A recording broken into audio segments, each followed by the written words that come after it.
अब रुख करते हैं कोट चट्टा का, जहां पर लोकल ट्रांसपोर्ट की सहूलियात ना होने के बराबर हैं, जिसके बाद शहरी बसों पर लटककर और छतों पर सफर करने पर मजबूर हैं। मज़ीद जानते हैं नुमाइंदा 7 न्यूज़ शाहिद खान से। शाहिद खान, अपडेट कीजिएगा। शाहिद खान, अपडेट कीजिएगा। शहरी जो हैं वो बसों पर लटककर और छतों पर सफर करने पर मजबूर हैं, क्या अपडेट्स हैं?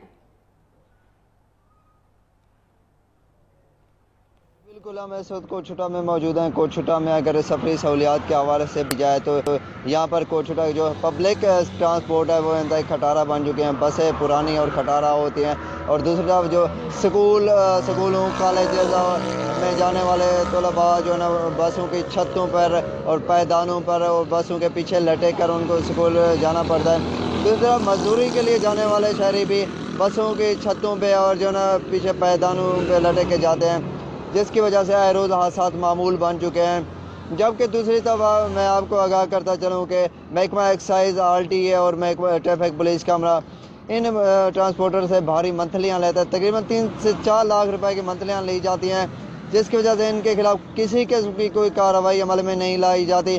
जबकि दूसरी हमारी स्टूडेंट से बात हो रही थी तो उनका ये कहना था कि जो स्कूल और कॉलेजेस हैं उनके लिए एक बसें फराहम की गई हैं, जो कि प्रिंसिपल साहिबान की हट धर्मी की वजह से जो नज़दीकी स्टूडेंट हैं उनको उठा के लेती हैं, जबकि जो दूर दराज के आने वाले स्टूडेंट हैं उनको मजबूरी की हालत में रिक्शों पे, बसों पे और उनकी छतों पे लटक के स्कूल आना पड़ता है, जिसकी वजह से उनको स्कूल आने में लेट हो जाती है।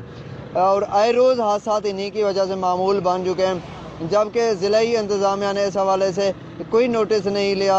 मुतादिद घरों के चिराग गोल हो चुके हैं, रोड खस्ता हाल है, खस्ता हाल रोड। शाहिद खान, आपका शुक्रिया, आपने अपडेट किया।